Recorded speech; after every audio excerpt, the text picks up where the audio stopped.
Welcome to Accessible Art History, the podcast, the best place for art history lovers or anyone that is curious. My name is Annalisa, and I'm here to share an incredible work with you. Just a quick reminder before we get started.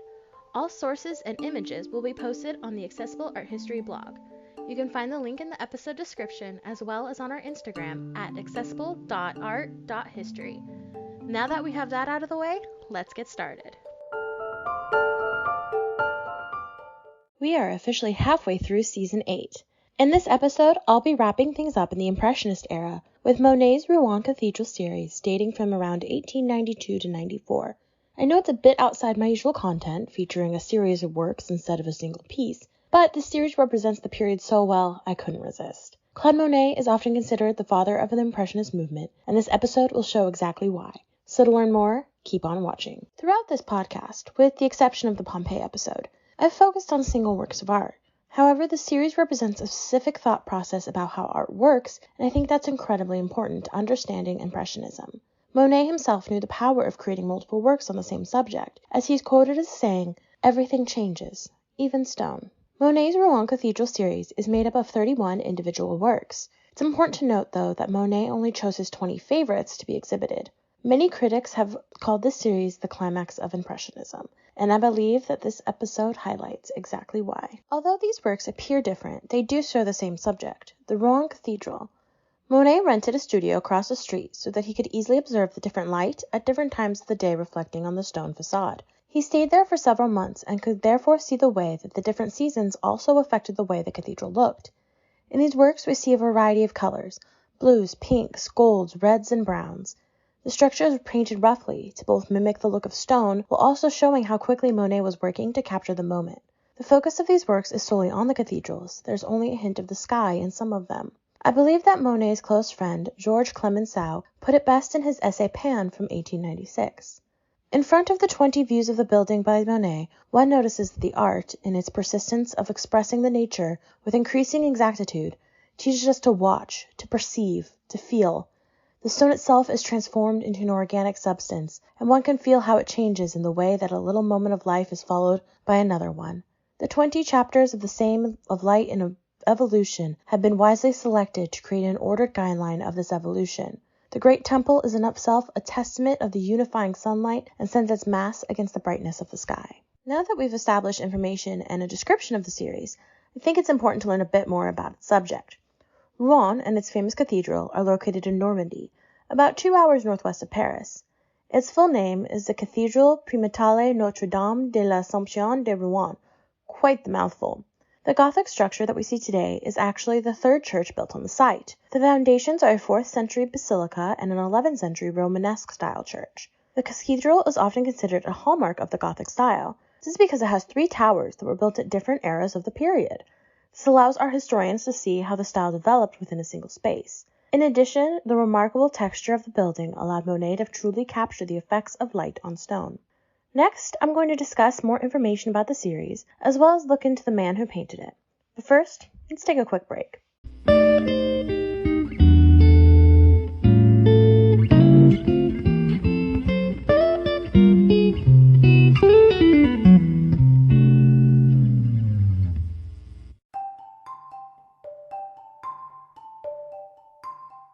Hey there, my name is Annalisa, and I'm the founder of Accessible Art History.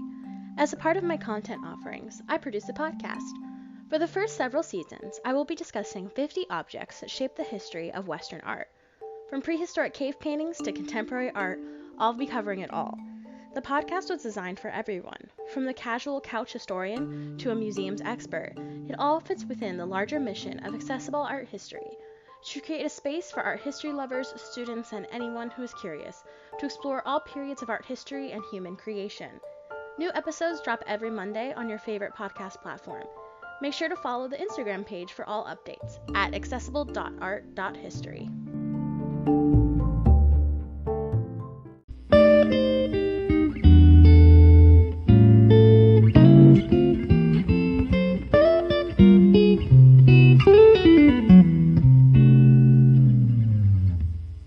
Alright, now that we're back, let's take a look at how the Rouen Cathedral series actually relates to the Gothic period. I know, at first glance, that might seem like a bit of a stretch, but it's actually quite simple. In the 1890s, France was experiencing a Gothic revival. After so many years of revolution and war, people were looking back to an age that was considered romantic and picturesque. John Ruskin, one of the foremost art critics of the age, stated that the, quote, quality of medieval craftsmanship reflected the morally superior way of life of the medieval world and urged a return to the conditions operative in the earlier period. By painting one of the most famous examples of Gothic architecture, Monet was breathing new life into an old building by providing a new perspective. These works, like the Rouen Cathedral, are a hallmark of its period. We see the short brushstrokes as Monet was working quickly to capture the impression of a single moment. Light is the subject, while the cathedral is merely a vessel for the light to reach our eyes. As often as possible, Monet painted outside and plein air. He had been trained in this technique that shunned the use of the studio as often as possible, so that the artist could be fully immersed in the moment they were trying to capture. I think that Robert Pelfrey captured the techniques best in this quote from his book, Art and Mass Media. By focusing on the same subject throughout a whole series of painting, Monet was able to concentrate on recording visual sensations themselves. The subject did not change, but the visual sensations, due to changing conditions of light, changed constantly. But who was the man behind the works? Thankfully for us, his life is fairly well documented. Oscar Claude Monet was born November 14, 1840, to Claude Adolphe Monet and Louise Justine Aubry Monet. His family were second-generation Parisians who ran a shipping supply and grocery business. It was expected that Monet would follow in his father's footsteps, but he was adamant from a young age about becoming a painter. In 1851, Monet entered Le Havre Secondary School of the Arts. He also studied under Jacques-François Auchard, a former student of Jacques-Louis David, the great neoclassical master, who I also covered a few seasons back. However, in 1861, he drew a low lottery number and was conscripted to serve in the French military. His father was wealthy enough to buy his son out of it, but refused because Monet insisted on a career in the arts. After about a year, though, he contracted typhoid and was discharged. In the late 1860s, after establishing himself in the Parisian art scene, he began to develop an idea of a new type of art that would reject the standards of an all-powerful academy, something I've discussed multiple times in previous episodes. This was the beginning of the Impressionist movement. Monet's personal life was also under a lot of pressure from his parents. In 1865, he met a woman named Camille. His family didn't approve, but they continued to see each other. 2 years later, the couple had a son named Jean. Camille and Jean were forced to live in secret so Monet could continue to receive financial support from his family. However, that could not keep them apart, and in 1870 the couple married. The same year, Monet and his young family fled to England at the outbreak of the Franco-Prussian War. There, he was inspired by the use of color by artists like Constable and Turner. Eventually, the Monet family was able to move back to Paris. There, his career took off, and he became quite popular. However, tragedy would soon strike. In 1876, Camille was diagnosed with tuberculosis. Just a couple of years later, after the birth of their second son Michel, she was diagnosed with uterine cancer.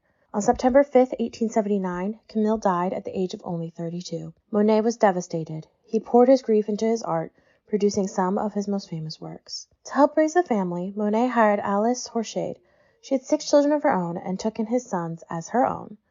Eventually, Monet and Alice fell in love, and they married in 1892. She became a frequent subject in his pieces, just as Camille had before her.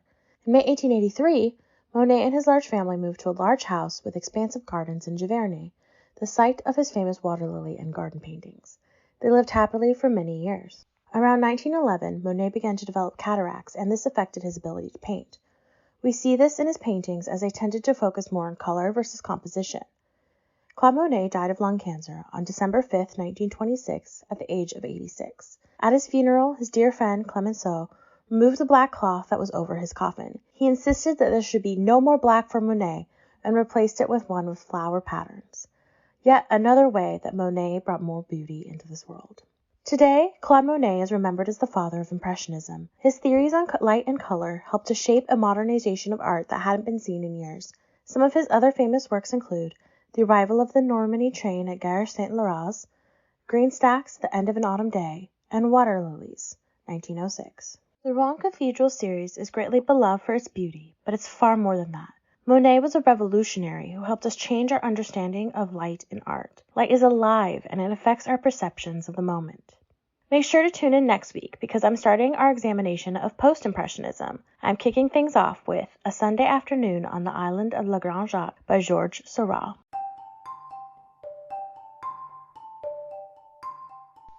Thank you so much for listening to this episode of Accessible Art History, the podcast. Make sure you follow us on Instagram at accessible.art.history for updates and keep an eye out for our next episode. They drop every Monday on your favorite podcast platform.